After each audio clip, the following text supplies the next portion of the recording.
In 1923, a group of the wealthiest men in America met at a hotel in Chicago. Between them, they controlled more money than the U.S. Treasury. 25 years later, most of them were broke, bankrupt, or dead by their own hand. Here's the part that should stop you. The men who replaced them at the top of the wealth charts weren't the ones who avoided debt. They were the ones who used it. The broke ones didn't fail because they borrowed too much. They failed because they didn't understand what debt was actually for.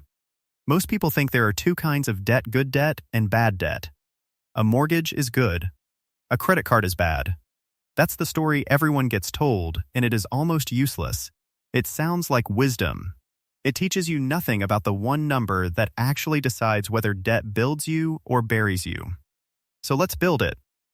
The real distinction and the math underneath it. Ask most people why debt destroys families, and they'll say the interest. The bank always wins, they'll tell you. Debt is a trap by design. It's a clean story. It is also, for almost every family that has ever used debt correctly, wrong. Here's what actually decides it. Every dollar you borrow costs something: the interest rate.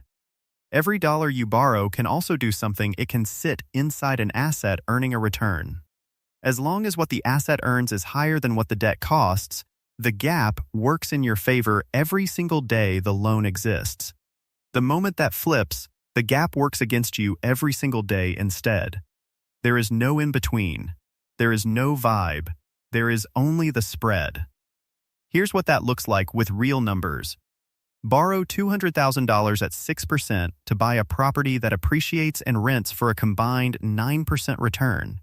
And that debt is manufacturing about $6,000 a year out of money you never had. Borrow the same $200,000 at 6% and put it into something earning 3%. And you are paying the bank $6,000 a year to lose money slower than you'd have lost it in cash. Same debt. Same rate. Opposite outcome. The only variable is the spread. This is why the wealthy borrow constantly and the broke are told never to borrow at all. It was never about the debt. It was about which side of the spread you're standing on. Which brings us to the first system, and the one people get most wrong. Debt isn't a substitute for cash. It's a substitute for selling. When someone who owns a fortune needs money, they rarely liquidate the thing that made them wealthy. They borrow against it. The asset keeps compounding. The loan gets serviced out of income or future gains, and the ownership never leaves their hands. Sell the asset and you lose it permanently and pay tax on the gain. Borrow against it and you keep it, and in most cases, you owe nothing to the taxman at all. This is not a trick reserved for billionaires.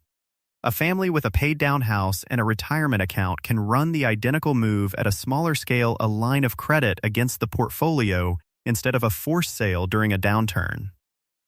The second system is structure, because unstructured debt is where the danger actually lives. Debt without a boundary, no cap on how much of the asset's value it can reach. No plan for what happens if the income behind it drops is the version that destroys families. Debt with a limit, tied to an asset that produces income, with a rule for what gets cut first if things go wrong, is the version that compounds for a century. The 1920s men who vanished weren't punished for borrowing. They were punished for borrowing against hope instead of against cash flow, right before the cash flow disappeared. The third system is patience, and it costs nothing but the willingness to let debt work slowly. Leverage doesn't need to be dramatic to be powerful.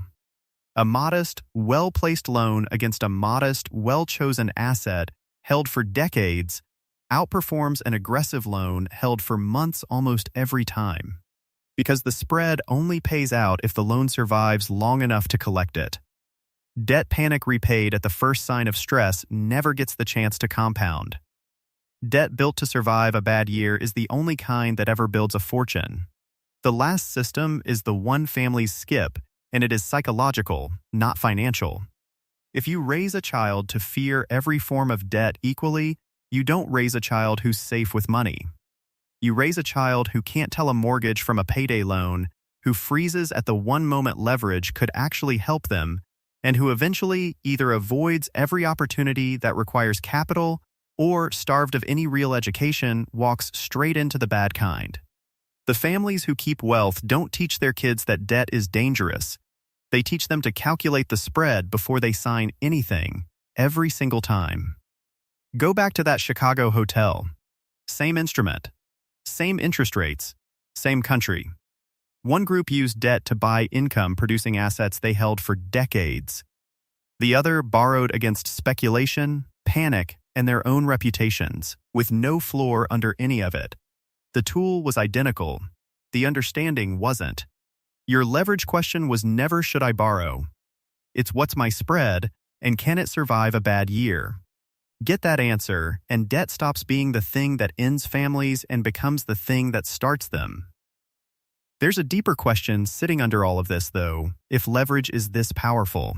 Why do banks lend some people enormous sums for almost nothing and refuse the exact same math to everyone else? That's not about your income. That's the next video.